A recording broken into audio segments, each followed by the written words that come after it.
प्रणाम मित्रों। आज मैं बात करना चाहूँगा कि इतनी प्रार्थनाएं, पूजा, आरती, अगरबत्ती, धूपबत्ती, दिए जलाते हैं, लेकिन हमारी प्रार्थनाएं सुनी क्यों नहीं जाती हैं?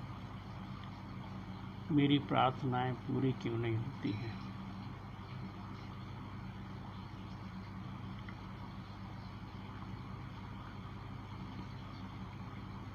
इसको समझने के लिए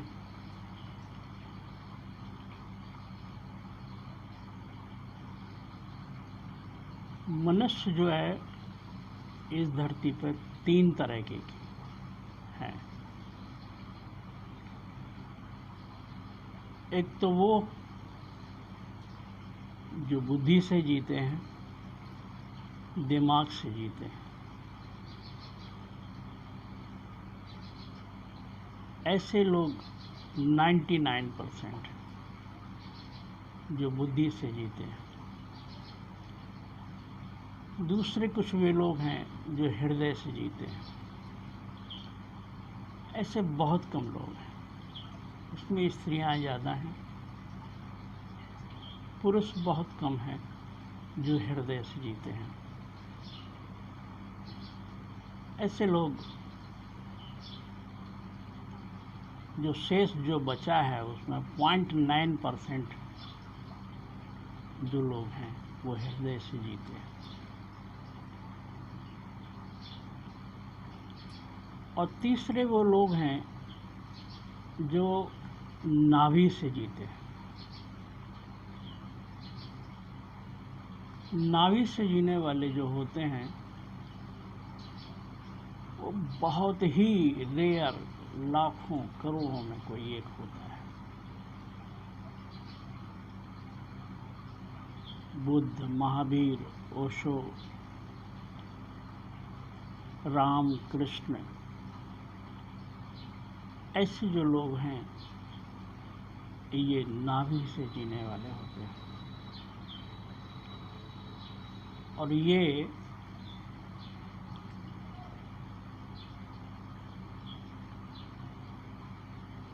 कोई बिरला ही होता है। अब एक चीज और बताना चाहूँगा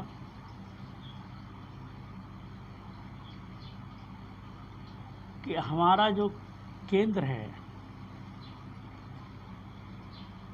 जो केंद्र परमात्मा से जुड़ा हुआ है, वो केंद्र है नाभि।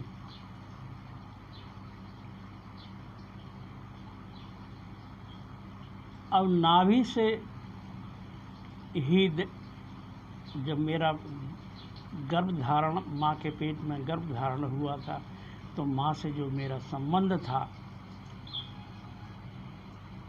वो जो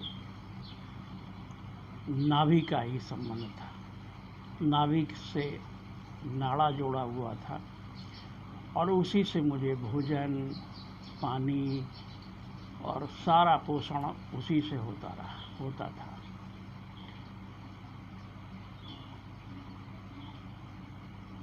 तो ये नाभि केंद्र जो है, वही केंद्र जो है वो परमात्मा से जुड़ा होता है। बाहर आने पर भी, गर्भ से बाहर आ जाते हैं तब भी हम उसी से जुड़े होते हैं। लेकिन हमारे, जैसे कि कल आपको वीडियो में बताया था हमने, पिछले वीडियो में, कि ये जीवन के संस्कार मेरे ऊपर जब लाद दिए जाते हैं,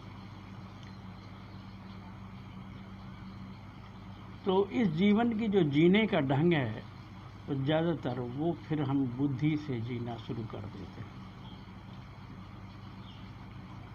फिर हर चीज़ को हम बुद्धि से, दिमाग से ही लेते हैं। हर क्रिया मेरी बुद्धि से जुड़ जाती है। अब देखिए, नाभि केंद्र है सबसे नीचे और बुद्धि है सबसे ऊपर या परिधि पर। केंद्र है नाभि और परिधि है बुद्धि। तो जो लोग 99% लोग जो बुद्धि पे जी रहे हैं, वो जो भी, चाहे वो प्रार्थना करें, चाहे वो गाली दें, चाहे वो अच्छे कर्म करें, चाहे बुरे कर्म करें, बुद्धि से ही निकलते हैं उनके कर्म। तो ऐसे कर्म परमात्मा तक नहीं पहुंचते हैं। ऐसी प्रार्थनाएं परमात्मा तक नहीं पहुंचती हैं। और प्रार्थनाएं भी हैं क्या हमारी?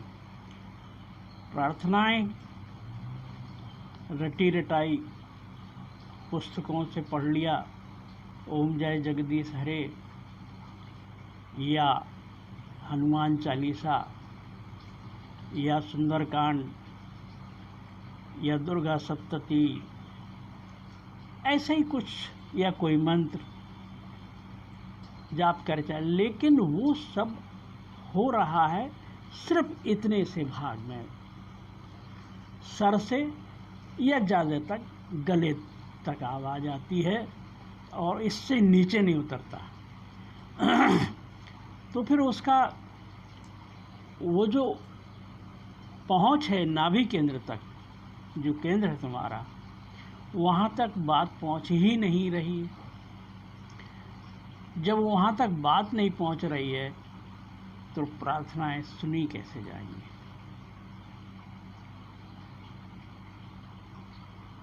परमात्मा वहाँ है नाभि केंद्र पर, और बात आप बुद्धि से कर रहे हो। इसलिए हमारी प्रार्थनाएं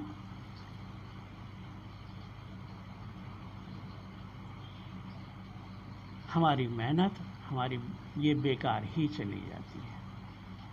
बस खाली एक टाइम पासिंग रहती है, एक उठा पटक रहती है कि कुछ कर रहे हैं, ऐसा भ्रम होता है और हम अपना समय बर्बाद करते रहते हैं, उससे कोई लाभ नहीं होता है। दूसरे वे लोग हैं जो हृदय से जीते हैं। हृदय से जीने वाले जो व्यक्ति होते हैं,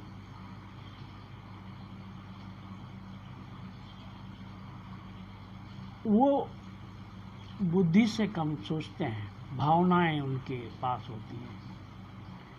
तो भावना, ये जो केंद्र है, ये नाभि से थोड़ा सा नज़दीक है। तो कभी जब हम विशेष परिस्थितियों से गुजर रहे होते हैं, कोई बहुत बड़ी पीड़ा से गुजर रहे हैं, बहुत बड़े दर्द से गुजर रहे हैं, या दिल से जो आवाज़ निकलती है वो कुछ हद तक परमात्मा तक पहुंच जाती है। वो प्रार्थनाएं हमारी सुन ली जाती है। कभी कभी बुद्धि से जीने वाला भी इतना टूट चुका होता है जीवन में कि उसके भी कभी कभी हृदय से संबंध जुड़ जाते हैं। तो कभी कभी उसकी भी प्रार्थना थोड़ी बहुत सुन ली जाती हैं। वो संयोग ही होते हैं तो वो पूरी हो जाती है। लेकिन ज़्यादातर हमारी जो प्रार्थनाएं हैं वो बुद्धि के लेवल से कही जाने वाली प्रार्थना में एक दूसरी भी बात है। प्रार्थना सुन भी ले परमात्मा तो हम मांग क्या रहे हैं? हम उससे मांगते ही रहते हैं, प्रभु ये दे दो, ये दे दो, धन दे दो, दौलत दे दो, पत्नी दे दो, बच्चे दे दो, सुख दे दो, शांति दे दो। हमेशा उनसे मांगते ही रहते हैं। और ये मेरे हृदय की आवाज़ कभी कभी होती है तो वो पहुंच भी जाती है, और पहुंच जाती है तो वो पूरी हो जाती है। लेकिन हम जो मांग रहे हैं तुच्छ है, तो उस तुच्छ के मांगने से, उस निकृष्ट के मांगने से फल भी उसकी धन के होंगे। अब मैंने मान लीजिए धन मांगा, तो धन से जुड़े हुए जो दूसरी चीज़ें हैं उसके जो दुष्परिणाम हैं वो भी आएंगे। मैंने सुख मांगा तो सुख का दूसरा पहलू है, दुख भी चला आएगा। हम उससे वही मांग सकते हैं जो हम हैं, जो हम भीतर होते हैं वही तुम मांगोगे। तुम तो जो तुम्हारी मांगे हैं वो बहुत ही निकृष्ट होती हैं, जिनके परिणाम आपको कुछ अच्छे और साथ में बुरे भी चले आते हैं, वो दोनों आपको भोगने पड़ते हैं। तीसरे वो व्यक्ति हैं जो नाभि पे जी रहे हैं। जो नाभि पे जीने वाले व्यक्ति होते हैं वो परमात्मा में ही जीते हैं। उनकी अपनी कोई मांग नहीं होती है, उनकी अपनी कोई इच्छा नहीं होती है। वो बस परमात्मा के धन्यवाद में, अहोभाव में, आनंद में जीते हैं। वो जो करते हैं वही उनकी प्रार्थना होती है। उनकी अपनी कोई संस्कार, कोई छाया, कोई पद चिन्ह कुछ नहीं छूटता है, क्योंकि वो होशपूर्ण होते हैं, पूरे होश में जी रहे होते हैं, परमात्मा में ही जी रहे होते हैं। और जिसके पास परमात्मा ही है वो क्या मांगेगा? वो तो बस आनंद में, अपनी मस्ती में डूबा रहता है। तो समझ में आया होगा आपको। वीडियो ज़्यादा लंबा हो जाता है, इसलिए ज़्यादा बात नहीं कर पाऊँगा। लेकिन इस संबंध में अगर आप कोई चीज़ जानना चाह रहे हैं, कोई चीज़ बात करना चाह रहे हैं, चूँकि YouTube पर वो वीडियो की एक सीमाएं हैं, हम उतनी ही बात कर पाते हैं। ज़्यादा आपको जानकारी लेनी है तो मेरा ये कॉन्टैक्ट नंबर है, इस नंबर पर आप संपर्क कर सकते हैं। 91 40 41 55 07। एक बार फिर सुन लीजिए, 91 40 41 55 07। ये मेरा कॉन्टैक्ट नंबर है। इस नंबर पर आप संपर्क कर सकते हैं और मुझसे बात कर सकते हैं। अंत में मेरे प्रणाम। आपके अंदर बैठे परमात्मा को नमन। हरि ओम तत्सत।